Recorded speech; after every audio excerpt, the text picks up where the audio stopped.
Eno ye program yo ensulo ey'enkya wano ku 3 ABN TV. Yiga okutandika olunaku ne Katonda.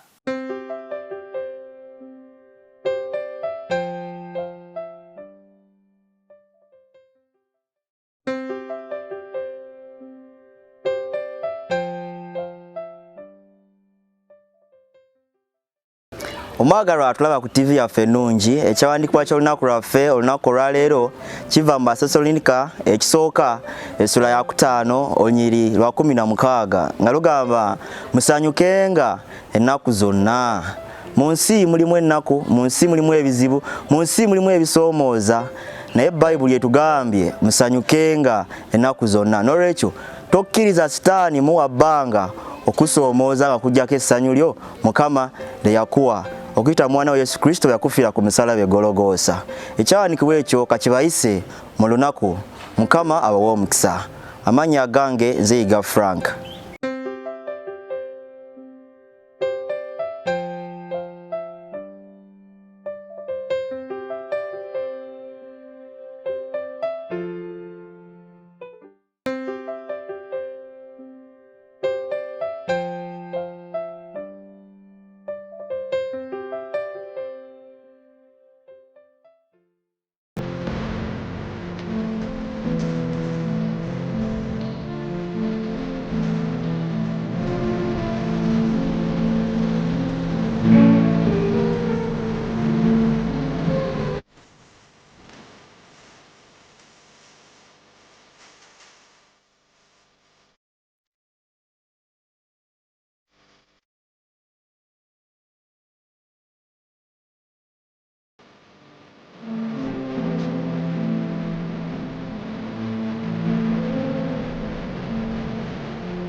Atenderezebwe Mukama kubanga awulidde bye musaba.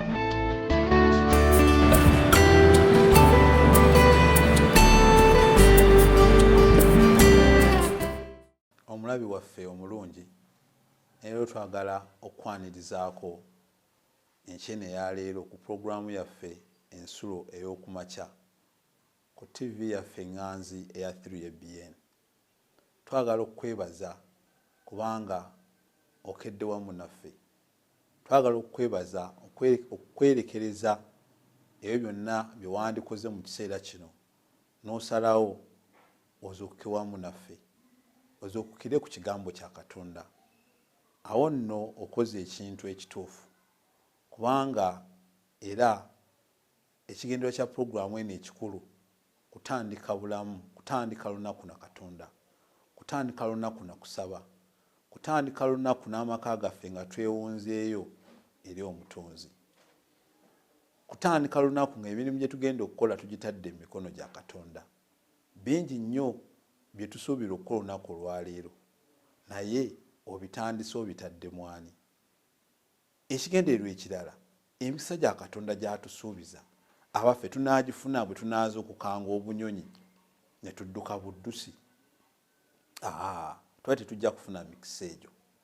Neera n'obunyonyi bukeera ne buyimba nga buyimba ku kitiibwa ky'oyo ali waggulu ennyo. Nze yayogera naawe amannya mpitibwa Lumbuye Dennis, omuweerezaawo okuva Kabulengwa Sabbath School, ettabi eritwalibwa Kampala SDA Church, eno nno ng'esangibwa ku lusozi Makerere ku luguudo Gaddafi. Bw'oba oyagala okulaba waawo wangu nnyo okuba wali opposite watunuuliganye n'abayizi b'e Makerere University we basomera amateeka. Enkyeno eya leero omutwe gwaffe gwe tugenda okutunulako gugamba peeni ey'obuwumbi bwa $12. Peeni twakigandawaza wadde kya Luzungu, mu Luganda ndowooza ekigambo ekituufu twandigambye bayiro.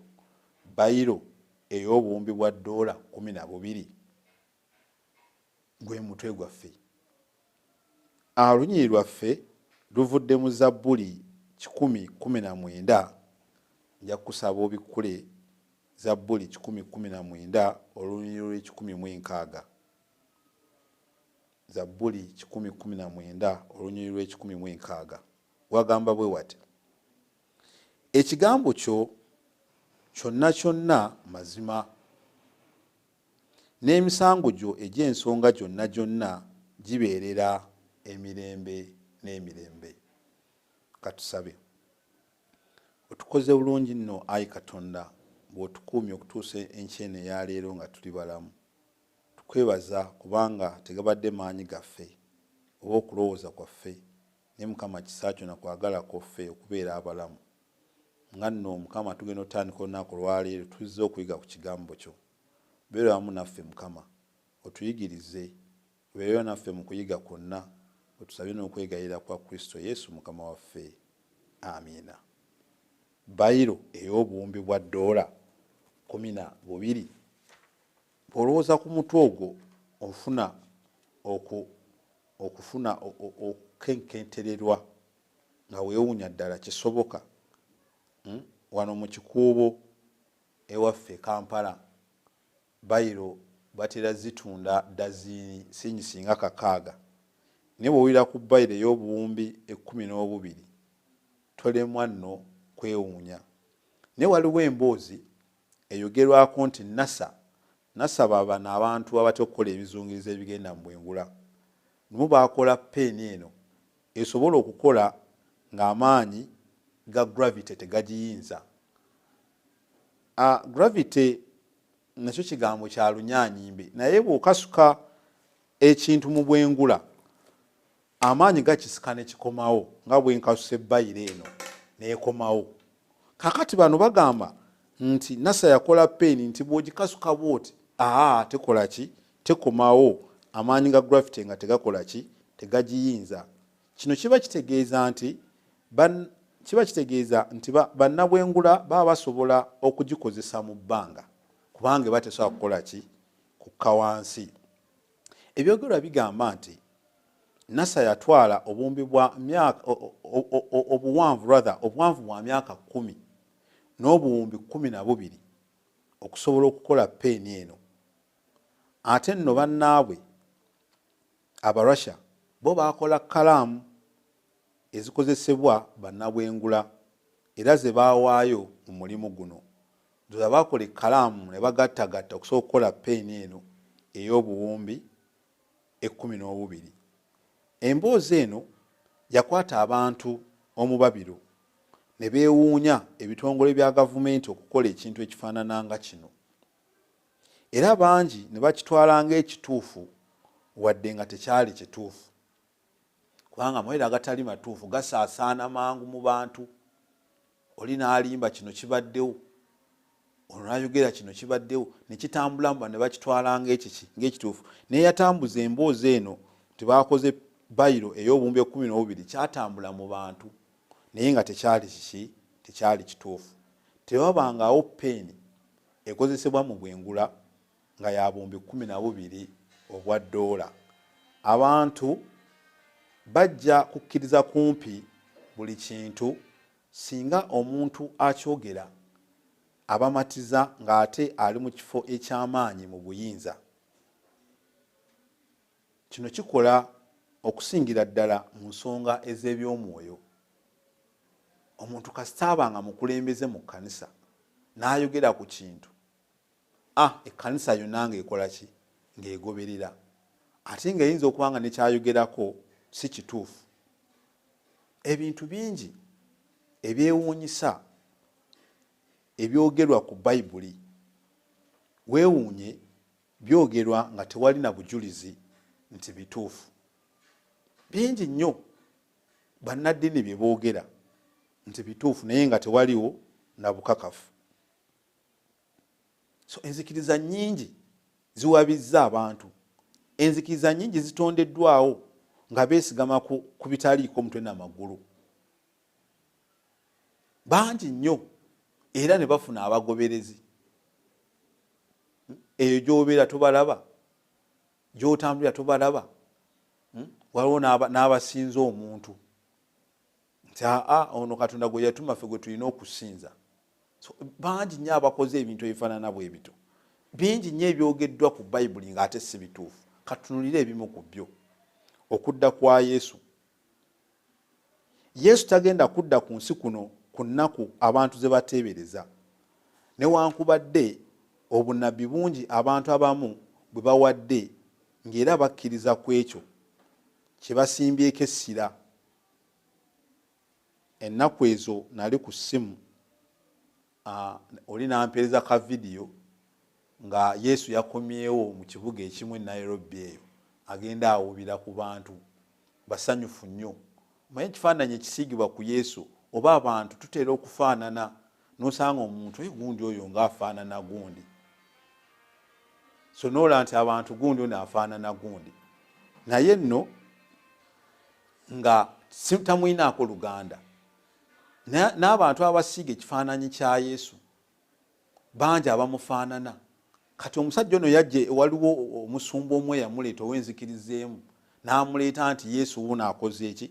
Akomyewo. Matayo 24 ayogera ki ku kudda kwa Yesu? Matayo 24 olwa 36. Matayo 24 olwa 36 wagamba bwe wati: naye eby'olunaku luli n'ekiseera tewali abimanyi, newankubadde bamalayika ab'omu ggulu, newankubadde omwana, wabula Katonda oba Kitange yekka. Kakati omuntu asinzirawo okugamba nti Yesu agenda kudda ku lunaku gundi, agenda kudda ku lunaku luli, ekyo kiba kikyamu. Bangi nnyo aboogera ku kintu ekyo nti Yesu agenda kudda ku lunaku gundi. Bayibuli etugambye Matayo 24 olwa 36, newankubadde bamalayika, newankubadde Yesu teri amanyi lunaku olwo okuleka Kitaffe aliwa? Ali mu ggulu. Ekintu eky'abantu kye boogerako oba bannaddiini kye boogerako, amateeka ga Katonda. Bangi bayigiriza nti amateeka ga Katonda gaavaawo. Kya kitalo nnyo. Amateeka ga Katonda tegavangawo, era tukikakasa kubanga Bayibuli nnambulukufu ku nsonga eno. Ekyogera lunwe ti amateeka ga Katonda gakola ki? Weegali. Bikkula nange mu Matayo 5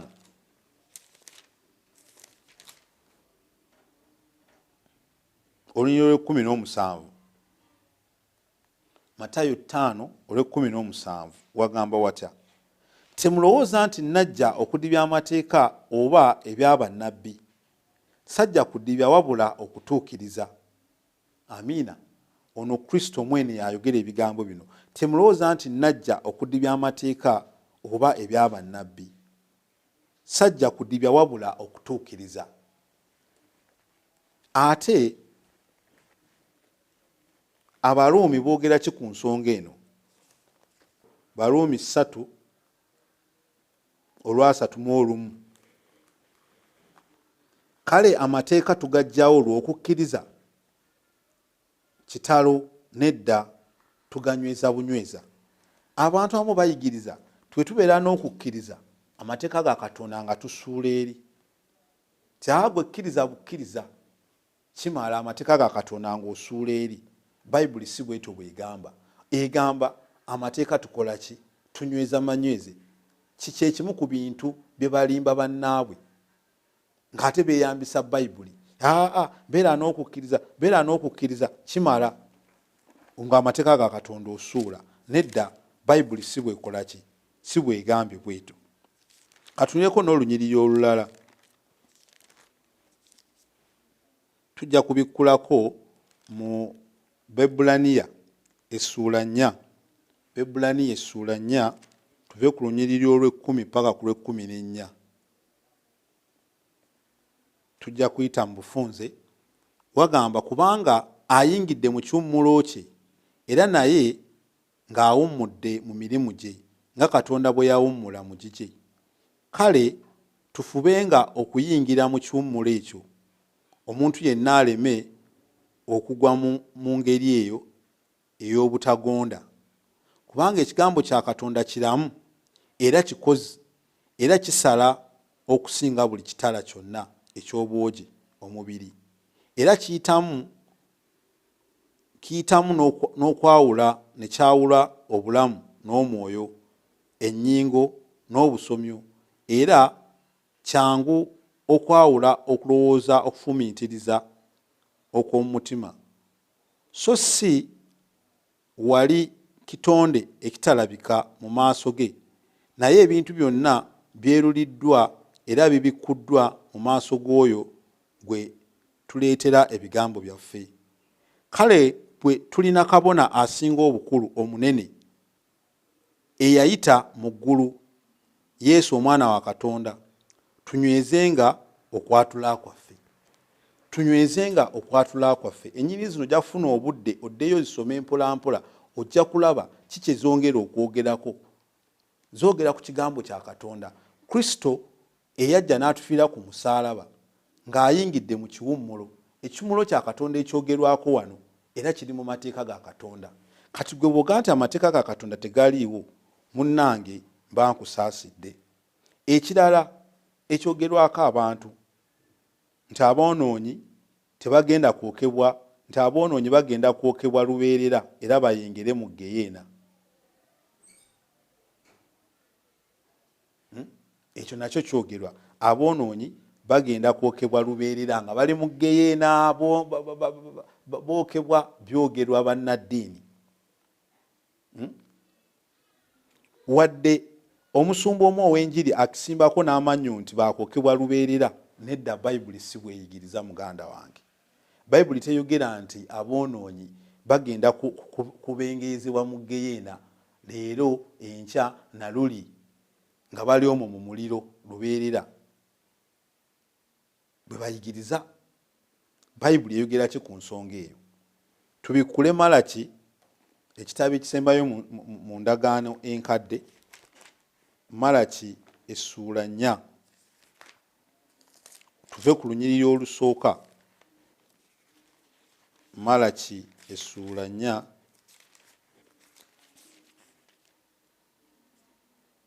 olunyiriri olusooka paka ku lwokusatu.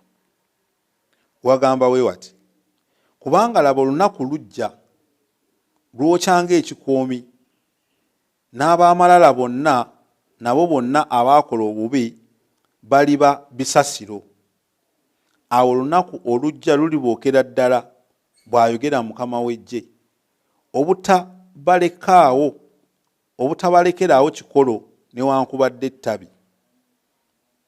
Oyidde ekigambo bwe kigamba nti bagenda kwokebwa bonna abakola obubi baliba bisasiro. Awo olunaku lujja lulibookera ddala, bw'ayogera Mukama w'Eggye, obutabalekaawo kikolo newankubadde ettabi. Kakati bwe babookya bonna ne watasigalawo ekikolo n'ettabi, abaffe olwo boyokereddwa emirembe n'emirembe.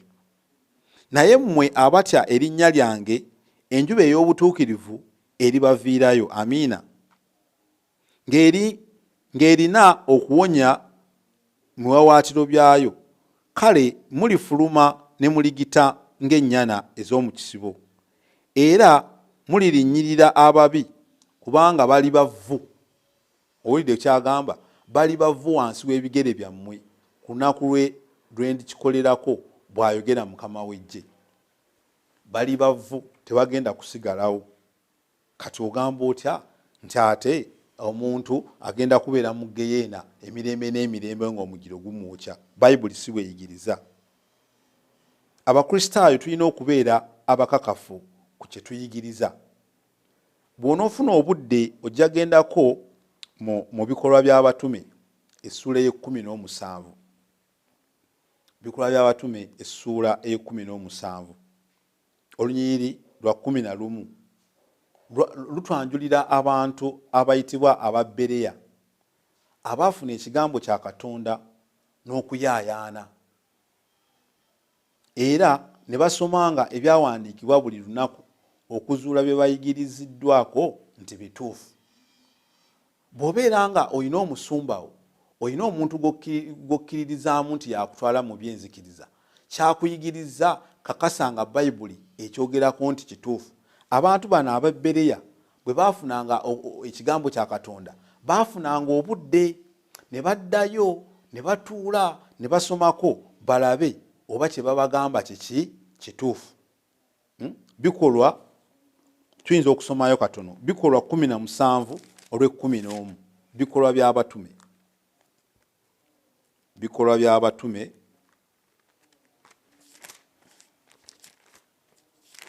17 olw'e11. Naye bano baali balungi okusinga ab'e Sesalonika kubanga bakkiriza ekigambo n'omwoyo omwangu ennyo. Buli lunaku nga banoonya mu byawandiikibwa obanga ebyo bwe biri bwe bityo. Nga banoonya kye bayigiriziddwako kituufu. Omuntu bw'akugamba nti olunaku lw'okuwummula olwa Katonda lwe luno, naawe n'okkiriza nti olunaku olw'okuwummuliramu Katonda yatugamba, Bayibuli bw'eyogera. Bayibuli egamba nti bino bye munaalyanga bino temubiryenga omusumba wo bw'akugambye. Byonna byonna Bayibuli yabino Kristo bwe yafa ku musaalaba byatukuzibwa tubirya tulya buli. Bayibuli bwetyo bweyigiriza. Ddayo ng'abaana b'e Bereya bwe baabikkula ekigambo kya Katonda bakakase nti ekibayigiriziddwako ddala kituufu. Kya nsonga okukakasa nti ky'oyigiriza ddala Bayibuli kyekola ki kyeyogera. Omwoyo omutukuvu atukubiriziddwa okutuluŋŋamya mu mazima gonna. Omwoyo omutukuvu waali okutuluŋŋamya. Funa obudde osomeko mu Yokaana 16 olw'e13. Aliwo okutuwa amagezi okutuluŋŋamya mu nsonga zino. Tokwata bukwasi nti anze omusumba wange agamba bw'ati nange kye nnina okukola. Banayi Bayibuli si bweyigiriza bwetyo. Si bwe tulina okukola. Tuleme kubeera nga abantu be bagamba nti bayiro ya ddoola obuwumbi 12 ne bakitwala ng'ekituufu. Omusumba aleme kugamba nti jangu tugende tugwe mu kinnya naawe n'ogenda. Mujjukira abantu Kibwetere beeyayukya. Naye bw'atu bwe yabalimba nti bwe mbateeka mu kizimbe kino ne mbookya tugenda mu ggulu. Nga tebannakwokya muliro ogwo ogw'oku nsi guno nga n'ogwegeyeena gye guli okakasizza nti omusumba kyakugamba kituufu. Bikula Bayibuli. Abamu mubeera mu nzikiriza eyo naye nga ne Bayibuli tomanyi gy'etunudde. Omusumba wo yekka yakwata Bayibuli takuganya gibikula. Ne tubeere bakalaba ng'abaana b'emisota. Tubeere bakalaba ng'abaana bano batugambyeko aba Bereya. Bo buli kye baasomanga nga badda eka nga bakola ki nga bakisomako ddala kye batuyigiriza kituufu. Omusumba kyagambye kituufu. Ensobi ezimu zitwaliddwa ng'entuufu ku lw'abantu abatukulembera mu nzikiriza. Ne tukitwala nti ge mazima ameereere. Tegabangako mazima. N'otwala ensobi nti mazima kubanga totutte ki budde kukinoonyerezaako. Ebyawandiikibwa bituweereddwa ng'ekyokulwanyisa eri abo ababitaputa ekifuula nnenge. Bayibuli weeri. Kwata Bayibuli mwemuli ekigambo kya Katonda. Era egamba ekigambo kyange ge mazima. Ensobi ze tutwala nga amazima zijja kutuwubisa okuva ku kituufu. Soma Bayibuli yokka yokka ng'egenda okukuluŋŋamya mu kigambo kya Katonda. Leka kutwala bigambo bivudde mu musumba. Omusumba muntu nga ggwe. Era naye ajja kusobya. Naye gwe bw'ona omutwala okubeera Katonda wo, muganda wange mwannyinaze ow'oluganda, ekkubo ly'oba okutte si ttuufu. Katumbewumbe n'olunyiriri oluli mu Yokaana 17 olw'e17. Yokaana 17 olw'e17 wagamba bwe wati, obatukuze mu mazima, ekigambo kyo ge mazima. Si weewaawo, obatukuze mu mazima, ekigambo kyo ge mazima. Nkwegayirira enkyene ya leero tutunulire omuntu omukristo, tunulire ekigambo kimu, kigambo kya Katonda kyekiramu kye tulina okugoberera okuba kitutwala mu bulamu obutaggwaawo. Leka tutunulire abasumba bye batugamba tuleme bitwala ng'ekituufu ekiwedde. bitwale tubitestinge. Tunatestinga tutya nti batugamba kituufu nga tubikudde nga twesomedde.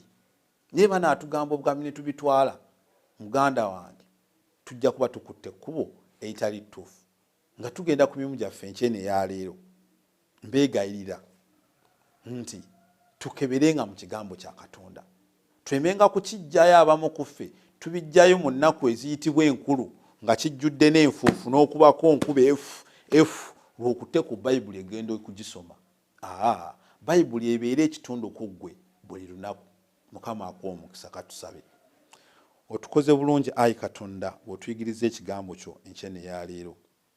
Tukweyanzizza kubanga buli ebimu ku byogerwako tusobodde okubisuula mu Bayibuli eno nga Bayibuli eyogera kirala.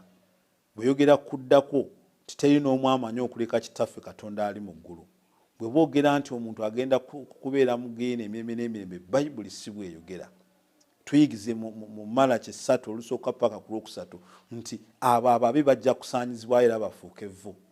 Tuyambe nno Mukama, tuleme okwesigama kw'abo abatukulembera mu nzikiriza kye batugamba, naye tutwalenga obudde ng'abaana ba Bereya bye tusomyeko mu Bikolwa by'Abatume 17. Tutwalenga obudde twekennenye bye batuyigiriza nti bituufu, tusobole kubisoma era bituyambe okutuyigiriza ekyo Mukama ky'oyagala. Tubeere nno, leka tufulume n'emikisa gy'enkyene ya leero, otubeere okuyita mu lunaku olwaleero paka bwe tunaakomawo mu mpya zaffe akawungeezi nga twibalamu.